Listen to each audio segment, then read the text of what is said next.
प्रस्तावना। सत्य का मुख सोने के पात्र से ढका हुआ है। हे कुसन, उस सत्य धर्म के दिखाई देने के लिए तू उस आवरण को हटा दे। सच कल्पना की तुलना में थोड़ा अजीब होता है, क्योंकि कल्पना को संभावनाओं पर टिके रहने होता है, लेकिन सच को नहीं।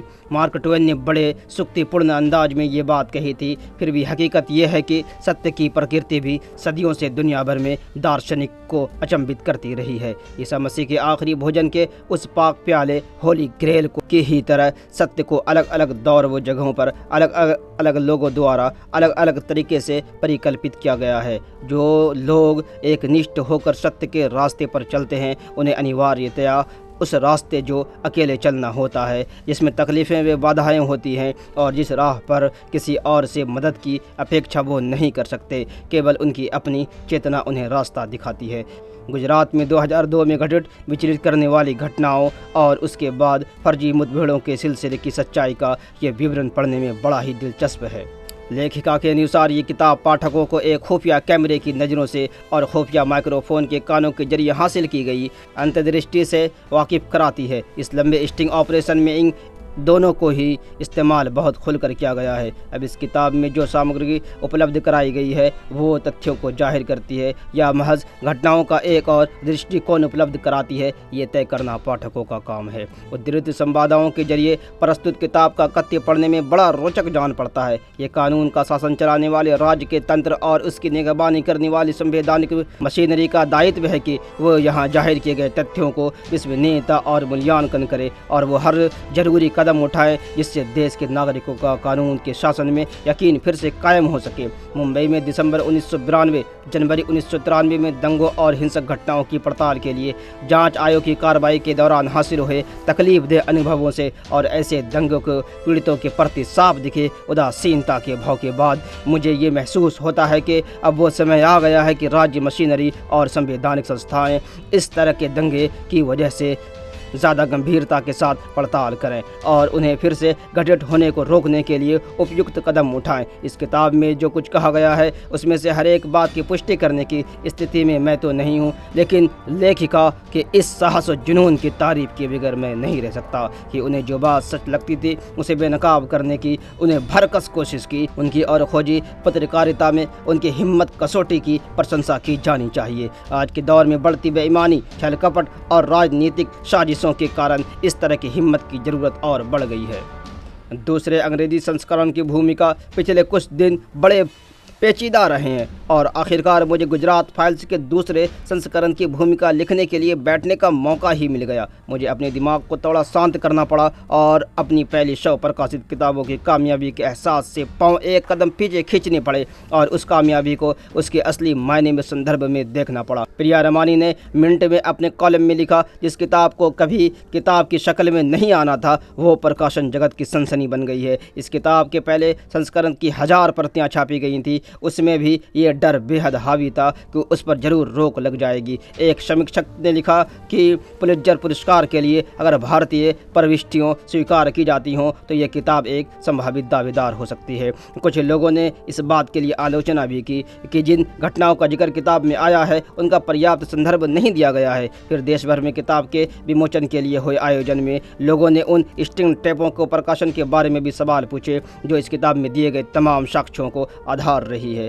पिछले 3 महीनों ने इस देश के पाठकों में मेरे भरोसे को फिर से मजबूत किया है। उन्होंने प्रकाशन के कुछ ही हफ्तों के भीतर इस किताब को बेस्ट सेलर बना दिया है, वो भी तब जबकि किताब के विमोचन से एक ही हफ्ते पहले मैं फ़ोन पर रो रही थी, क्योंकि किताब के अंश छपने को तैयार एक पत्रकारिता के संपादक ने प्रबंध के दबाव का हवाला देते हुए ऐसा करने से इनकार कर दिया। फिर कारवा दावायर और स्क्रॉल मदद के लिए आगे आए और किताब के अध्याय छापे, जिसकी वजह से दिल्ली में किताब के विमोचन के दिन तक सोशल मीडिया पर इसको लेकर बड़ी सनसनी फैल चुकी थी। प्रकाशन के एक ही दिन के भीतर सोशल मीडिया ट्रोल्स में एक गैंग ने अमेजन व फ्लिपकार्ट पर किताब की बखियां उधेड़नी शुरू कर दी। तब तक मैंने अपनी ई बुक उपलब्ध ही नहीं कराई थी और इन दोनों वेबसाइट पर किताब की रेटिंग करने वालों में कोई भी प्रमाणित वेरीफाइड यूजर नहीं था। वाशिंगटन पोस्ट ने इस बात को पकड़ा और अपने पाठकों को इससे अवगत कराया। उसके बाद अल जजीरा ने, मेहदी हसन ने भी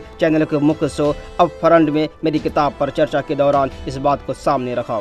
जब मैं ये लिख रही हूँ तो किताब के गुजराती, मराठी, तेलुगु, हिंदी, मलयालम, उर्दू और फ्रेंच संस्करणों पर काम चल रहा है। गुजरात फाइल्स का तमिल संस्करण 1 महीना पहले आ चुका है और उसकी पहले ही रिकॉर्ड 10,000 प्रतियां बिक चुकी हैं। ये किसी क्षेत्रीय भाषा में अनुवाद हुई अंग्रेजी किताब के लिए बड़ी दुर्लभ उपलब्धि है। मेरी जिम्मेदारी अपने पाठकों के प्रति भी है, जिन्होंने मुझे ताबड़तोड़ मेल भेजकर स्ट्रिंग टेपों के बारे में मेरे अगले कदम को लेकर सवाल किए हुए हैं।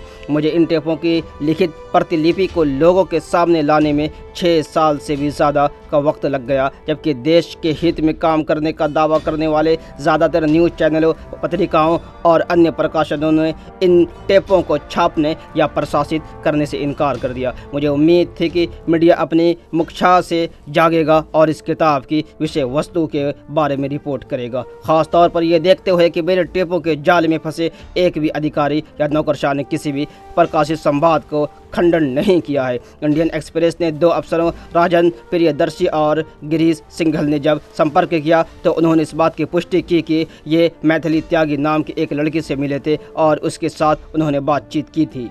इन सारी दलीलों से लैस मेरे वकील जल्द ही इन टेपों को कोर्ट में पेश करेंगे और सभी संबंध मामलों को फिर से छानबीन का अनुरोध करेंगे। इनमें हरेन पांडियन की हत्या का मामला भी शामिल है, जो गुजरात में राजनीति के घिनौने खेल की ओर इशारा करता है।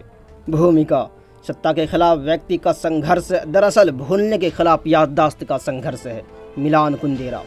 बार बार कौंधने वाली एक बड़ी ही भयानक याद मेरे जीवन का हिस्सा बन गई है। ये घटना 2007 के लगभग की है, जब मैं एक न्यूज़ चैनल के लिए रिपोर्टिंग कर रही थी। 3 साल के एक बच्ची के साथ बलात्कार हुआ था और वो पालिका अस्पताल में भर्ती थी। उसके माता पिता किसी ट्रैफिक सिग्नल पर पायरेटेड किताबें बेचते थे और संभवतया नशे की गिरफ्त में होने के कारण उन्हें अपनी 5 लड़कियों में से एक की तकलीफ और पीड़ा का कोई आभास नहीं हुआ। बच्ची का चेहरा और शरीर बुरी तरह जख्मी था और उसके छोटे मासूम जिस्म के साथ बरती गई बब्बरता के निशान साफ तौर पर देखे जा सकते थे। घटना से संबंधित खबर की टैप दिल्ली स्टूडियो भेजने के बाद मैं रात 2 बजे घर पहुंची। मुझे याद है कि मैंने उस देर रात में ही मामले के जांच अधिकारी को ये जानने के लिए ताबड़तोड़ कई मैसेज फ़ोन पर भेज दिए थे कि दोषी व्यक्ति को पकड़ा गया है या नहीं। अगले दिन मैं ये देखने के लिए अस्पताल गई कि बच्ची के हालात में सुधार हो रहा है या नहीं। उसके शरीर में कई जगह इन्फेक्शन हो गए थे, उसके घावों पर मक्खियाँ भिनभिना रही थी और कलाइयाँ सुइयों में भिदी हुई थी। उसके माता और पिता तब भी कहीं नज़र नहीं आ रहे थे।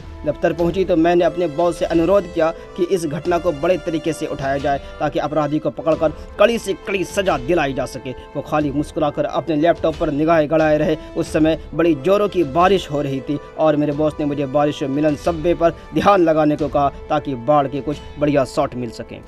मुंबई में मानसून की बारिश के दौरान कुछ अच्छे शॉट हासिल करने के लिए कैमरामैनों के पसंदीदा मिलन सब्वे की तरफ जाते वक्त जब रास्ते में मैंने अम्मी को फ़ोन किया तो मैं ज़ोरों से चिल्ला पड़ी, मैं ये नहीं कर सकती। मेरा दिल ज़ोरों से धड़क रहा था। मेरा दिन भर कुछ खाने का मन नहीं हुआ था। घटने के तीसरे दिन हमारे फैमिली डॉक्टर को मुझे आराम करने की दवाई देनी पड़ी। मैंने अपने संपादक को फ़ोन किया और कहा कि मुझे हफ्ते भर की छुट्टी लेनी पड़ेगी। मैं उस बच्ची की खबर से ठीक पहले students Islamic movement of India Simi के बारे में एक पड़ताल पर काम कर रही थी। उस समय संपादक के साथ पत्रकारिता और नैतिकता और सदाचार पर मेरी गर्मा गर्म बहस हुई थी। उन्होंने मुझे बड़े धैर्य के साथ सुना और फिर जो कहा वो मेरे साथ हमेशा बना रहा। एक अच्छे पत्रकार को किसी खबर से खुद को अलग करने और व्यवहारिक बनने की कला सीखनी चाहिए। मुझे अफसोस है कि आज तक मुझे इस कला में महारत हासिल नहीं हो पाई, खास तौर पर इसलिए कि अक्सर इसे कॉरपोरेट राजनीतिक ताकतों के दबाव में किसी खबर की हत्या करने के बहाने के तौर पर इस्तेमाल किया जाता है।